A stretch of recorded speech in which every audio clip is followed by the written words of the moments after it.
Chitra Aravind.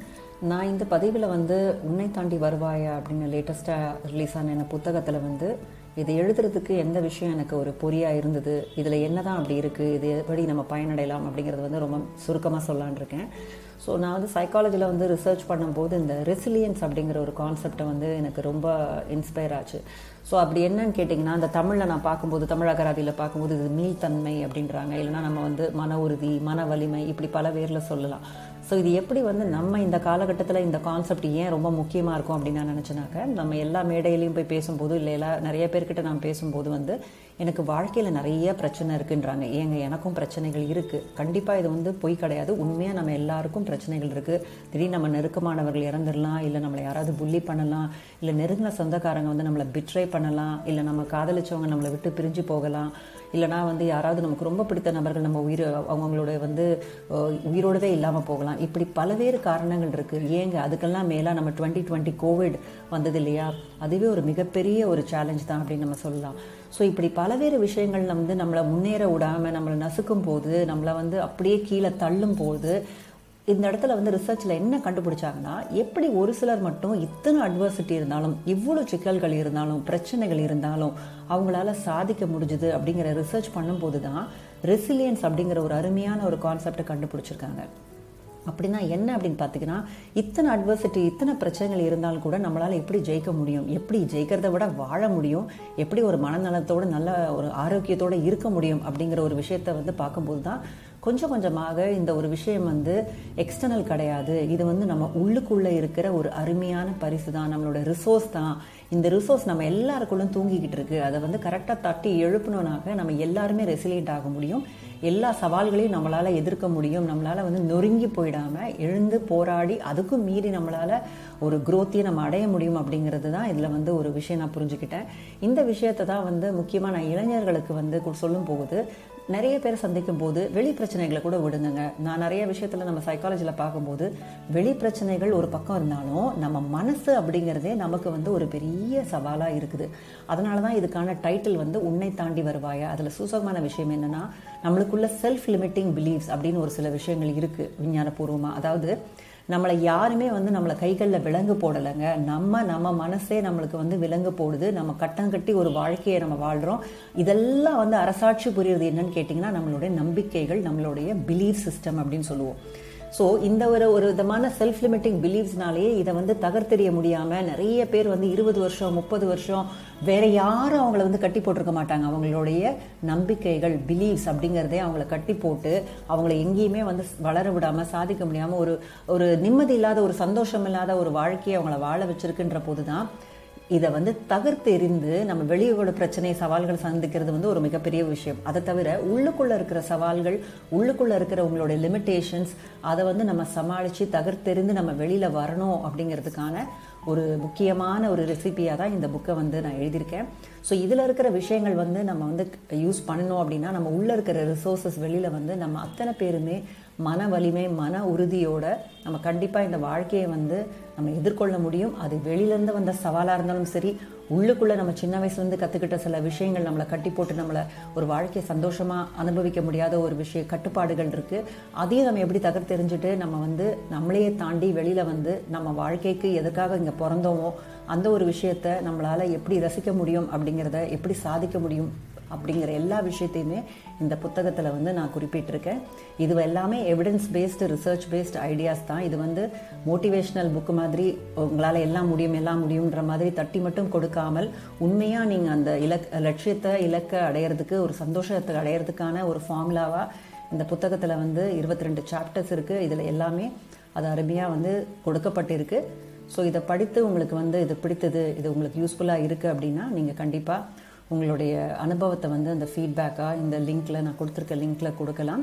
So இதை பற்றின விஷயத்தை நிறைய பேர் பகிர்றது மூலமாக நம்மளை எல்லாருமே ரெசிலியண்ட்டாக நம்மளால் இம்ப்ரூவ் பண்ண முடியும். லைஃப்பில் கண்டிப்பாக அதையும் மீறியும் நமக்கு தடைகள் வரதான் செய்யும்.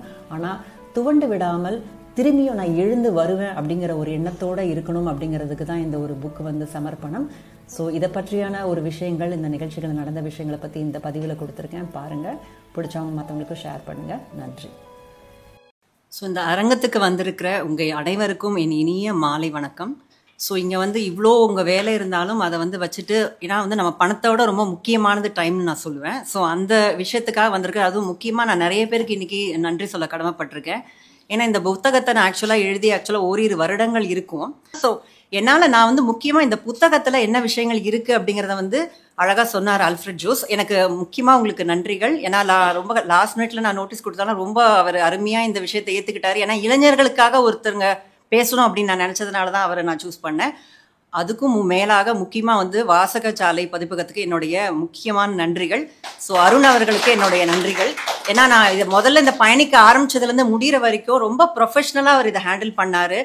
ஒரு ஸ்டெப்லையுமே கரெக்டாக கொண்டு போனார். ஸோ அது எனக்கு ரொம்ப பிடிச்சிருந்தது. ஏன்னா நான் நிறையா பப்ளிஷர்கிட்ட பேசியிருக்கோம். என்னோட முதல் இது வந்து சன் பப்ளிகேஷன்ஸ் வெளியிட்டாங்க.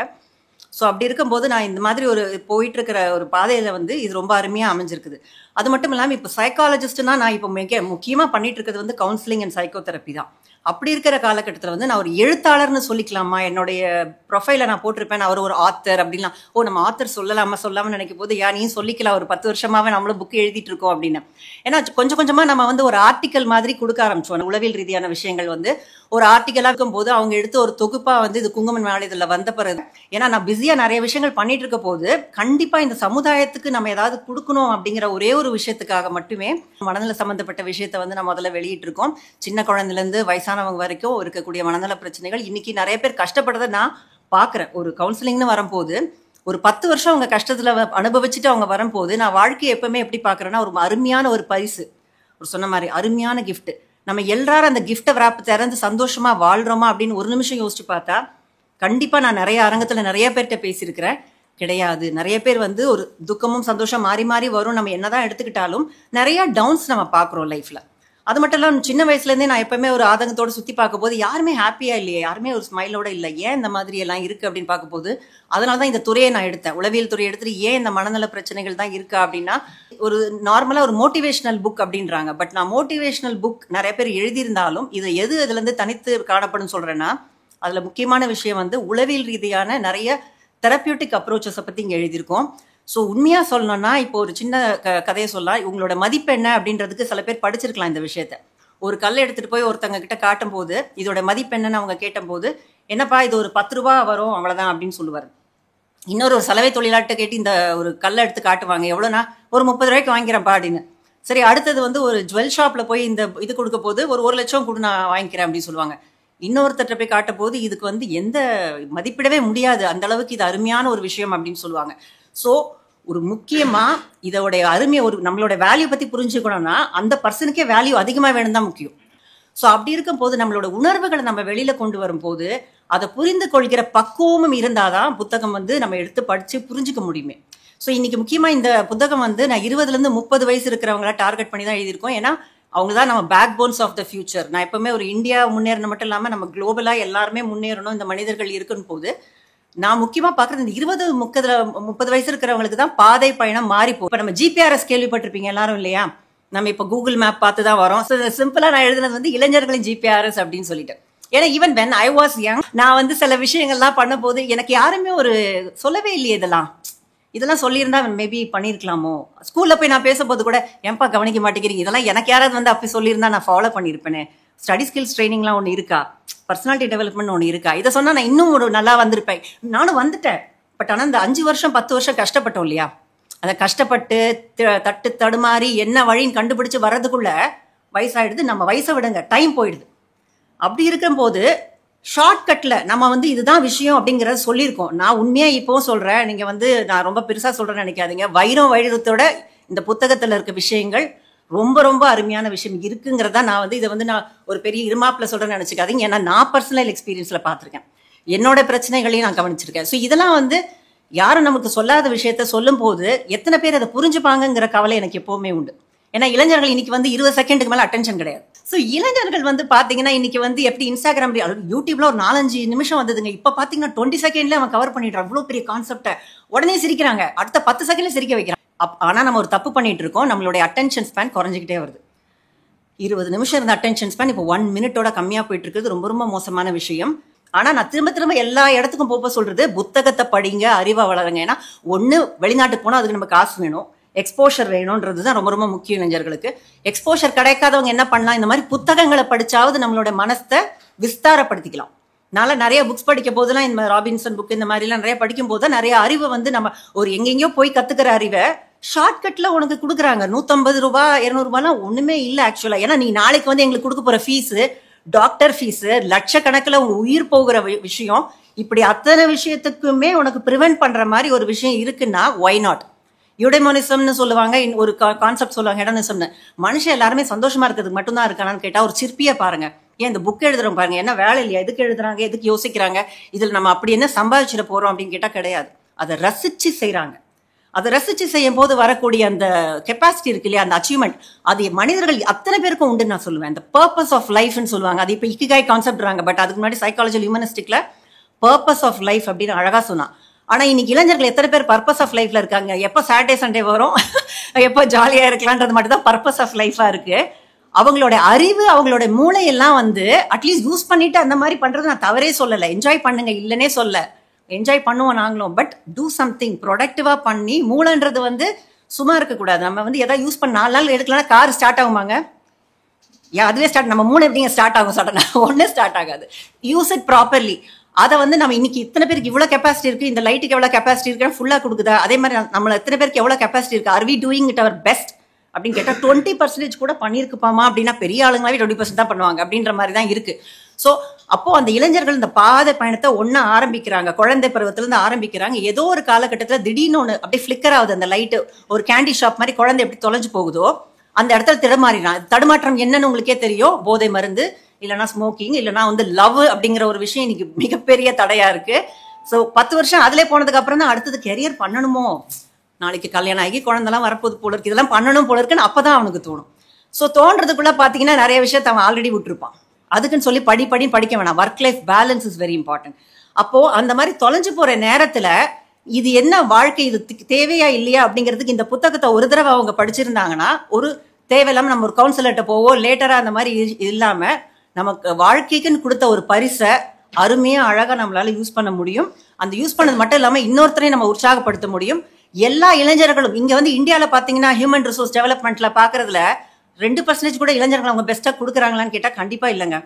இப்ப இந்த பெக்கர் ஆன் தி ஸ்ட்ரீட் கூட நிறைய டேலண்ட் இருக்கும், கண்டிப்பா இருக்கும், அவருக்கும் இருக்கும் அந்த டேலண்ட். ஆனா ஏன் வெளிக்கொண்டு வர முடியலன்னா பாதை தவறி போயாச்சு, பயணம் தவறி போயாச்சு, திரும்பி அந்த பாதைக்கு வர்றதுக்குள்ள நேரம் தவறி போயாச்சு. தவறாமல் நம்ம நேரா நம்ம இலக்கை நோக்கி போகணும்னு இல்லை, சந்தோஷத்தை நோக்கி நம்ம போகலாம். போயிட்டே இருந்தோம்னா வாழ்க்கையே சந்தோஷமா இருக்கும். அதை தவிர நீங்க யாரையும் டிஸ்டர்ப் பண்ண மாட்டீங்க. ஸோ எல்லா இளைஞர்களுமே வந்து அந்த ஒரு மோட்டிவேஷன் மட்டும் நான் சொல்ல வரல. இதுல வாழ்க்கையும் ரசிக்கணும், பொறுமையா இருந்து ஒரு அழகான விஷயத்தை ரசிக்க பார்க்க. நீங்க சொன்ன மாதிரி முக்குளிப்பான ரசிக்கலாம், நம்மளுடைய நிலாவை ரசிக்கலாம், எதனாலும் பண்ணலாம். ஆனா பாசிட்டிவா பண்ணீங்கன்னா உங்களையும் அழிச்சிக்காம இருக்கலாம் அப்படிங்கிறதுக்கான இளைஞர்களுக்கு கொடுக்கப்பட்டிருக்க ஒரு ரொம்ப ஷார்ப்பான ஒரு விஷயமா நான் நினைக்கிறேன். பட் எந்த அளவுக்கு இது போய் சேரணுன்றது பதிப்பகத்தோட கையில கொடுக்குறேன். என்னால முடிஞ்ச அளவுக்கு நம்ம இது கொண்டு செலுத்தணுன்ற ஒரு விருப்பத்தை நான் இங்க தெரிவிச்சுக்கிறேன். ஸோ இந்த வாய்ப்பளித்த வாசகசாலை பப்ளிகேஷனுக்கும் இங்க வந்திருக்கிறவங்களுக்கும் டாக்டர் ஆல்ஃபிரட் ஜோஸ்க்கும் என்னுடைய நன்றிகள். அனைவருக்கும் மாலை வணக்கம். குறைகள் மற்றவர்கள் மேலேயும் இந்த சுற்றி இருக்கிற ஒவ்வொரு இடத்து மேலேயும் நம்ம பார்க்குறோமே தவிர நம்ம மேலே என்ன குறை இருக்குது அப்படின்றத ஒரு நிமிஷம் கூட யோசிக்க மாட்டோம். அப்படி யாருன்னா நம்ம மேலே ஒரு குறைய சொல்லிட்டா அந்த நபரை நம்மளுக்கு பிடிக்கவே பிடிக்காது. குறை சொல்கிறவங்க யாருன்னா 2 பேர் தான். ஒன்று நம்ம வளர்ச்சி பிடிக்காதவங்க, இல்லை நம்ம அவங்களோட பெட்டராக இருக்கிறோமேன்றதுனால. இன்னொன்று நம்மளோட நலன் விரும்பிகள், நம்மளை ரொம்ப பிடிக்குன்றவங்களும் நம்ம மேலே ஒரு குறை சொல்ல, டேய் மச்சான் கொஞ்சம் மாற்றிக்கிடா அப்படின்னு, இல்லையா? அப்போ அது நல்லதுக்காக. ஸோ எந்த குறைகளை கன்ஸ்ட்ரக்டிவாக இல்லை டிஸ்ட்ரக்டிவான்றதை புரிஞ்சுக்கிட்டு நீங்கள் ஏற்றுக்கணும்னு ஒன்று இருக்குது. ஓகே, ஒரு மனிதன் பல லட்சம் புத்தகத்துக்கு சமம் அப்படின்னு சொல்லுவேன். ஆனால் இத்தனை புத்தகங்களும் வெறும் 200 ரூபாய்க்கோ 300 ரூபாய்க்கோ 500 ரூபான்னு நினைக்காம இதெல்லாமே பல லட்சத்திற்கு சமம். பல அனுபவ பாடங்களை கொடுத்துருக்கு. நீங்கள் வாழ முடியாத இப்படி ஒரு விஷயம் அடுத்தது ஒன்று நடக்கும், அது நடந்தால் இதுதான் அதோட பிரதிபலிப்பு, அதுதான் அதோட பின் விளைவு. இதெல்லாம் உனக்கு ஒரு எழுத்தாளன் உனக்காக தன்னுடைய அறிவை புகுத்திட்டு போகிறாங்க, சரிங்களா? ஸோ அப்போது எதுவுமே ஈஸியாக கிடைச்ச வேல்யூ தெரியாதுன்னு சொல்லுவாங்க. ஆனால் இந்த புத்தகத்தை நான் படித்த பிறகு தான் தெரிஞ்சது, இது கண்டிப்பாக அனுபவம் இல்லாமல் இந்த வார்த்தைகள் வந்திருக்காது. நம்ம எல்லாருக்குள்ளேயும் 2 பேர் இருக்காங்களாம். ஒருத்தன் ரொம்ப நல்லவன், இன்னொருத்தன் ரொம்ப ரொம்ப நல்லவன். ஓகேவா? இந்த குடிப்பழக்கம் இருக்கிறவங்க அவங்களுக்குள்ள தான் அதிகமாக வேலை செய்வோன்னு நினைக்கிறேன். நாளிலிருந்து இந்த குடிக்கவே கூடாது அப்படின்னு சொல்லுவான். அடுத்த நாள் சாயந்தரம் வந்தோன்னா இன்னைக்கு கொஞ்சோண்டு குடி அப்படின்வான் அந்த உள்ள இருக்கிறவன், இல்லையா? டேய், நாளைக்கு ஒரு ப்ரோக்ராம் இருக்கு, சீக்கிரம் எழுதுக்கணும் அப்படின்னு சொல்லி யார் சொல்றா? வெளியே இருக்கிறவன் சொல்றான். ஆனா உள்ள இருக்கிறவன், இல்லடா ரசா கொஞ்சம் நேரம் தூங்கு அப்படின்னு சொல்லி தட்டி தூங்க வைப்பான். ஸோ ஆக நம்ம வெளியே ஒருத்தர் இருக்கான், உள்ள ஒருத்தர் இருக்கான். அந்த உள்ள இருக்கிறவன் தான் ரொம்ப நல்லவன். ஸோ நம்ம மற்றவங்களோட குறைகளை பார்க்கறத விட நமக்கு உள்ள ஒருத்தன் இருக்கான் இல்லையா, அவனுக்கு நிறைய குறைகள் இருக்கு. அந்த குறைகள் நம்மளுக்கு தெரியவே இல்லை. அதை நிவர்த்தி பண்ணணுன்றதுக்கு தான் இந்த உன்னை தாண்டி வருவாய். நீ உலகத்தையே தாண்டி வரணும் அப்படின்னா நீ அவனை தாண்டுற இவனை தாண்டுற இல்லை, முதல்ல உன்னை தாண்டு. உலகத்திலே மிகப்பெரிய யுத்தம் எது அப்படின்னா the war between you and yourself, me and myself. எனக்கும் எனக்குள்ள இருக்கிற ஒருத்தனுக்கும் நடக்கிற மிகப்பெரிய போர் தான் உலகத்திலே பெரிய யுத்தமா. வேற எதுவுமே கிடையாது. நான் ஜெயிக்கிறேன்னா உன்னை நான் ஜெயிக்கிறது ஈஸி, ஆனா என்ன நான் ஜெயிக்கிறது ரொம்ப கஷ்டம். அதை தான் இந்த புத்தகத்துல அவ்வளோ அழகா சொல்லியிருக்காங்க. ஸோ இந்த புத்தகத்துல நான் பார்த்த இந்த ஒரு 21 டாபிக்ல ரொம்ப முக்கியமாக என்ன கவர்ந்த ஒரு 2-3 விஷயத்த மட்டும் உங்ககிட்ட ஷேர் பண்ணிக்கிறேன். ஏன்னா வந்தது அதுக்கு தானே. என்னடா இவ்வளோ நேரம் நீங்கள் சொன்னீங்க. ஆக்சுவலாக நான் இவ்வளோ நேரம் சொன்னதுமே நான் வேற எதையோ பற்றி பேசலை, இந்த புத்தகத்தில் இருக்கிறத பற்றி தான் பேசியிருக்கேன். இந்த புத்தகம் நம்மளை எப்படி செதுக்கி இருக்கு, இந்த புத்தகம் எவ்வளோ பெரிய ஒரு அனுபவ பாடத்தை கொடுத்துருக்கு. ஸோ அதை பற்றி மட்டும் தான் பேசியிருக்கேன். நம்மள வாழ்க்கைனாலே சில பேருக்கு வந்து அது போராட்டம்னு நினைப்பாங்க, சில பேருக்கு அது ரொம்ப கஷ்டம்பா அப்படின்னு நினைப்பாங்க. இல்லை இது நம்மளோட விதி போல, எனக்குன்னு எழுதப்படுறது இதுதான் போல, எனக்கான நிர்ணயிக்கப்படுறது இதுதான் போல அப்படின்னு சொல்லி நொந்துக்கிட்டே வாழ்வாங்க. அடுத்தவங்களை பார்க்கறது ஒரு பொறாமையில இருக்கும். ஸோ ஒவ்வொரு இடத்துலையும் பெர்ஸ்பெக்டிவ் மாறிக்கிட்டே இருக்கு. நான் முதல்ல ஒரு மேடையில கேட்டேன், ஆல்ஃபர்ட்டை பார்த்தா எத்தனை பேருக்கு கெத்தா தெரியுது, கை தூக்குறான். ஆல்ஃபர்ட்டை பார்த்தா எத்தனை பேருக்கு காமெடியான பர்சன், நல்லா ஜாலியாக கலகலன்னு பேசுவார், கை தூக்குறாங்க. ஆல்ஃபர்ட்டை பார்த்தா எத்தனை பேர் ரூடா தெரியுது, அதுக்கும் கை தூக்குறாங்க. ஆல்ஃபர்ட்டை பார்த்தா எத்தனை பேர் சீன் போடுற மாதிரி, அதுக்கும் கை தூக்குறாங்க. எதை கேட்டாலும் கை தூக்குறதுக்கு ஒரு ஆள் இருக்கு. ஆக ஒரு விஷயம் மட்டும் புரிஞ்சுக்கிட்டேன், அவன் என்ன கண்ணோட்டத்தில் பார்த்தானோ அந்த கண்ணோட்டப்படியே நான் தெரிவேன். புரியுங்களா?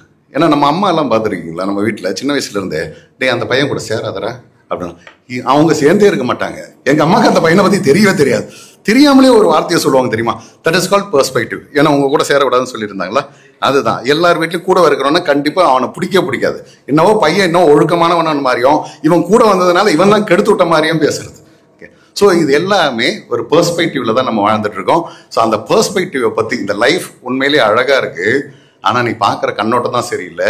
எப்பவுமே நெகட்டிவ் மட்டுமே யோசிக்காத, ஒரு கட்டத்துக்கு மேல உனக்கு அதுவாகவே மாறிடும் அப்படின்ற அழகான ஒரு லா ஆஃப் அட்ராக்ஷனை பத்தி வேற ஒரு பாணியில அழகா சொல்லியிருக்காங்க. ஒரு விஷயம், வாழ்க்கை என்றால் சிலர் அது ஒரு போராட்டம் என்பர், வேறு சிலர் வாழ்க்கையை கஷ்டப்படதான் என்பர், இன்னும் சிலர் தலையெழுத்து எப்படியோ அப்படித்தான் நடக்கும், போகிறபடி போகட்டும் என்பர். வாழ்க்கை என்பது அவரவர் அனுபவத்திற்கேற்ப கண்ணோட்டத்தில் வேறுபட்டாலும் உண்மையில் வாழ்க்கை வாழ்வதற்கு நமக்கு அளித்த பரிசு, அதை நாம் எவ்விதத்திலும் அணுகின்றோமோ அங்கனம் நம் வாழ்க்கை நமக்கு அமைகிறது. இன்னொன்று அழகாக கம்ஃபர்ட் ஜோனை பற்றி சொல்லியிருக்காங்க. கம்ஃபர்ட் ஜோன் அப்படின்னா நம்ம என்ன சொல்லுவோம் வழக்கம்னா, நம்ம இருக்கிற இடம் நம்மளுக்கு ரொம்ப பிடிச்சி போயிடுச்சுன்னா நம்மளுக்கான மாற்றம் கிடைக்கவே கிடைக்காது. Hate where you are. நீ இருக்கிற இடத்த வெறுத்தா மட்டும்தான் அது இன்னொரு மாற்றத்தை உனக்கு வாழ்க்கையில் கிடைக்குமே தவிர, இல்லைன்னா you do what you do, you get what you got. நீ என்ன பண்ணுறியோ அதையே பண்ணிட்டு இருந்தா என்ன கிடைக்குதோ அதே தான் கிடைக்கும். பண்ணுறதை மாற்றி பண்ணு அப்படின்றது தான் கம்ஃபர்ட் ஜோனுக்கு நமக்கு அளிக்கப்படுற விளக்கம். ஆனால் அதில் அழகாக ஒரு சின்ன ஒரு கதையும் வச்சுருக்கேங்க. சின்ன ஜாடியில் மீன் இருக்கு. சிறிய ஜாடியில் வாழ்ந்து கொண்டிருக்கும் மீன்கள் பக்கத்தில் இருக்கும் பெரிய ஜாடியில் மாற்றப்பட்டால்தான் உயிர் வாழ முடியும் என வைத்துக் கொள்வோம். இரு ஜாடிகள் அருகருகே இருந்தாலும் தன் கம்ஃபர்ட் ஜோன் என அழைக்கப்படும் பழக்கப்பட்ட சிறிய ஜாடியிலிருந்து மாறுவதற்கு பயமோ சோம்பேறித்தனம் பட்டாலோ கொஞ்ச நாளில் சிறிய ஜாடியில் இடப்பற்றாக்குறையால் சாக வேண்டியிருக்கும். எனவே ரிஸ்க் எடுத்து துணிச்சலாக பெரிய ஜாடிக்கு தாவுவதே புத்திசாலித்தனம். அதுபோல குறிக்கோளை அடைந்து வாழ்வில் வெற்றியும் சந்தோஷமும் பெற இந்த நூலினை படிக்கும் ஒவ்வொருவருக்கும் தங்களுக்குள் சிறிய பெரிய மாற்றங்களை தங்கள் குணாதிசயங்களில் ஏற்படுத்த வேண்டியிருக்கும். ஸோ இதுதான் நம்ம ஒவ்வொருத்தரும் புரிஞ்சுக்கணும். Where I am going wrong, what is lacking me, எது எனக்கு தடையாக இருக்கிறது, நான் எங்கே தப்பு பண்ணுறேன். நான் பண்ணக்கூடிய தப்பு எனக்கு வேற ஒருத்தர் சொல்லி தெரிகிறதுக்கு பேர் குறைகளாக இருக்கலாம். ஆனால் என்னைக்கு உங்க தவறுகளை நீங்களே நிவர்த்தி பண்றீங்களோ அது தன்னிலை அறிதல், செல்ஃப் ரியலைசேஷன் அப்படின்னு ஆங்கிலத்தில் அழகா சொல்லுவாங்க. உங்களை நீங்க என்னைக்கு உணர்ந்துட்டீங்களோ, உங்களோட முழு பலத்தை என்னைக்கு நீங்க உணர்ந்துட்டீங்களோ அன்னைக்கு உங்களுக்கு வாழ்க்கைக்கான மாற்றம் கிடைக்குது. நம்மள பல பேர் வந்து கடவுள்கிட்ட எப்பவுமே பிரச்சனைகளை பத்தி பேசுறோம். ஆனா பிரச்சனையே நம்ம தான்றத கடவுள் ஒரு நாள் உணர்த்துவார். அப்படி உணர்த்தப்பட்ட தருணம் தான் இந்த உன்னை தாண்டி வருவாயோ. இந்த புத்தகத்தை கண்டிப்பா வாசியுங்கள், உங்களுக்கும் பிடிக்கும். நன்றி.